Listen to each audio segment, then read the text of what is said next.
Well, greetings everyone, and welcome back to our Standing Watch program. Exciting, extremely consequential, and wide-ranging decisions have been made in Europe as I speak. And I dare to say that many still don't quite understand the consequences which have ensued and will ensue based on those decisions. Now, before I go into that, I like to go back and read to you from a few articles which were published this week leading to those decisions, and I hope that you will stay tuned. I will do a lot of reading today, but I think it's important that we understand and see the big picture as to what is happening and why is it happening and how this is in line with biblical prophecy. Let me first of all read to you from an article which was published by the Associated Press and also USA Today on December 3. Talking about the fact that Germany must lead Europe. It says, for more than half a century, the legacy of World War II has meant that the mere mention of a new rise of German power sent shudders through European nations. Now, Germany is increasingly calling the shots for the entire continent, and few seem to mind. And then it goes on to say that all eyes are trained on Germany, by far Europe's biggest economy, to lead the continent out of crisis. Austrian Chancellor Werner Freimann, whose nation often lives in the shadow of its giant northern neighbor, dismissed out of hand any worries about renewed German dominance. And then it goes on to say that Europeans seem increasingly inclined to support Germany's leadership, or at least to go along with it. The paper The Local, which actually is published in Sweden, had this to say on December 8. Germany dubbed Master of Europe.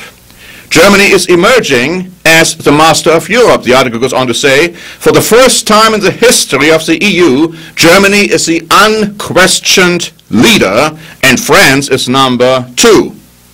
Under intense pressure to deal with the contagious debt crisis, European governments are moving towards radical changes on the road to fiscal, economic, and, note this, political union.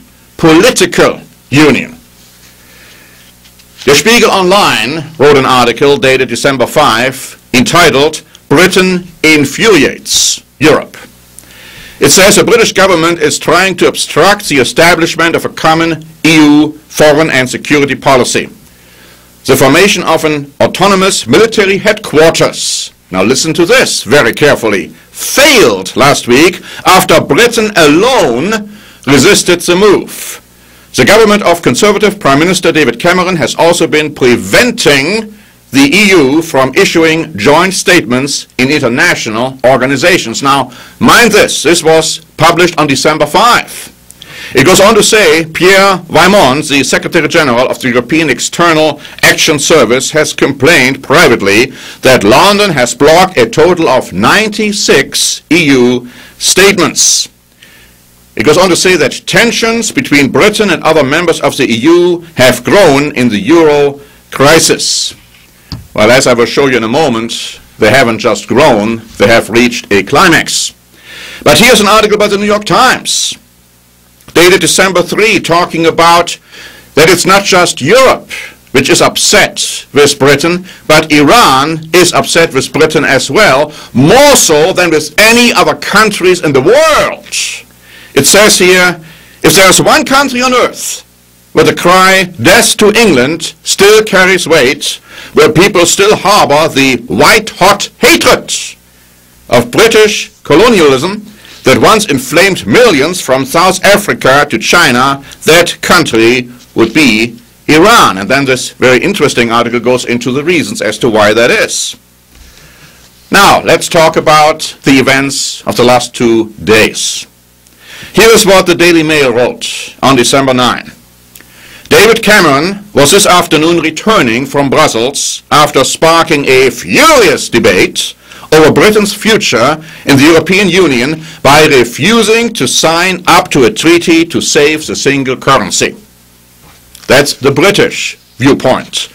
The EU Observer added on December 9, a group of 26 EU member states is to forge ahead with an intergovernmental agreement following a stormy summit in Brussels that saw the UK sidelined after it overplayed its hand.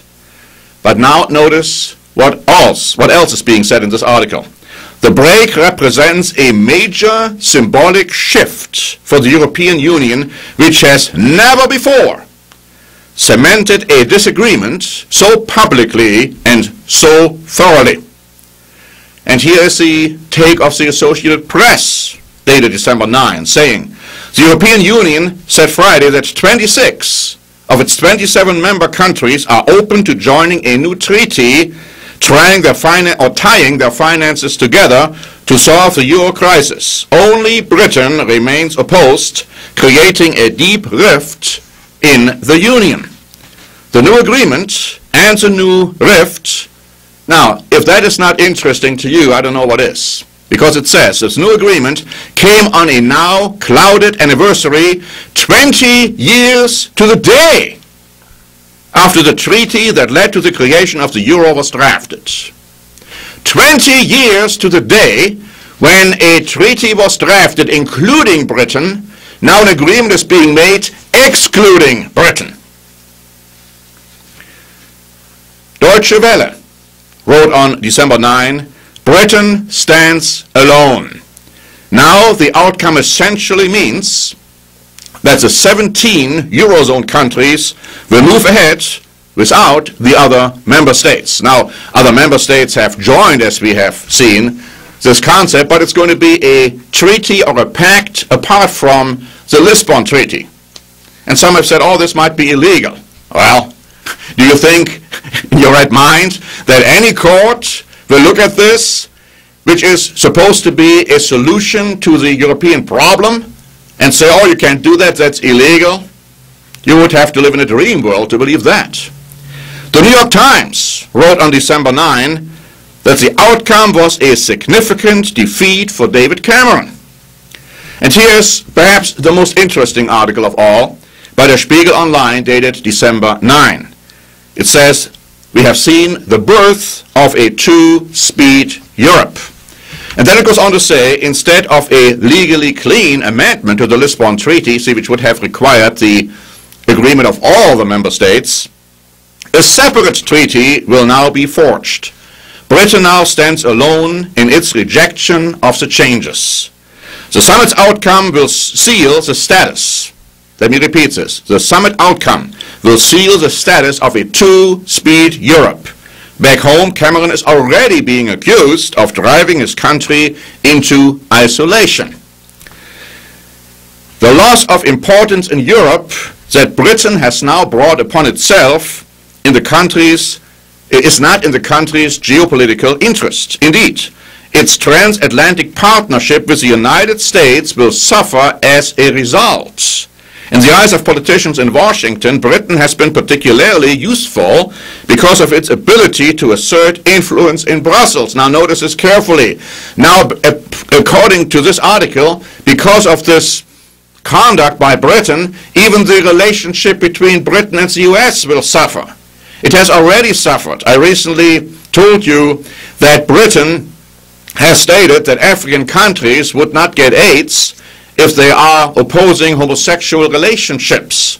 Now the Obama administration just said, oh no, we are going to give them AIDS. In fact, we are going to give them AIDS to promote acceptance of homosexual relationships. Now this article in Der Spiegel goes on to say, Berlin and Paris haven't heeded the ground rules of diplomacy. Now they give some reasons as to why Cameron did what he did. It goes on to say they did not seek any compromise with the British and instead stuck the political equivalent of a knife right into Cameron's chest. Were his demands really as unacceptable as Sarkozy portrayed them early Friday morning? Or is it not legitimate? A legitimate right that a country doesn't want to be overruled when it comes to issues pertaining to one of the main branches of its economy. You see, I'm giving you these statements not because I'm taking any position, because I don't when it comes to the political field or this political landmine. I am just telling you what is happening, and in a few moments I will tell you what it means in the light of biblical prophecy. This article concludes, the pact also represents a shift of power in their favor, that is, Merkel's and Sarkozy's favor, at the EU level. The economic government of leaders of these countries can make decisions via Euro summits and would not need to seek the approval of the European Parliament. Merkel and Sarkozy will likely view that fact as an additional benefit of their approach. So here you have it. You have now the formation of a European entity, at least that is what's being planned to carry out, consisting mainly of the Euro member states, and then others who want to join. But it's going to be the Euro member states which will call all the shots under German leadership, as we have already seen. And Britain is out. Britain is isolated. Britain is not going to be part of it. Britain cannot have any influence any longer. Now, why is it that we have told you years ago that Britain will ultimately not be part of a European entity, a continental European entity as it's now developing? How could we know that? How did we know, and why did we know, that we said uncompromisingly, unwaveringly from day one that the euro is going to be saved, the euro is not going to fail, the euro is going to continue, while others have speculated in different ways? How did we know? Because the Bible tells us this way. And the Bible has told us, and we have proclaimed for years, that Germany is going to lead Europe. And out of the present configuration there will arise 10 nations or groups of nations, apparently out of the Eurozone. They will still have the euro, you see, and they will become the main power, and they in turn will give their power, their authority to a very charismatic political leader. It's important you understand. It's important you see what is happening right now, how this is all coming to fruition. Now, if you doubt, please do yourself a favor and read some of our booklets which we have published some many years ago. The Great Tribulation and the Day of the Lord. Germany in Prophecy. Europe in Prophecy. Our very big booklet on the book of Revelation. Go to our website, standingwatch.org, and you find all those booklets posted there. You can read them online. You can also ask us for a free copy if you want to have one, but then I encourage you to really study it carefully. Go to the scriptures which are being quoted there. Don't just gloss over them. It's important you understand, because these things will have dramatic consequences for you, no matter where you live. And the Bible shows you, and our literature shows you how and why that is. So thank you very much for watching. This is Norbert Link for the Standing Watch program.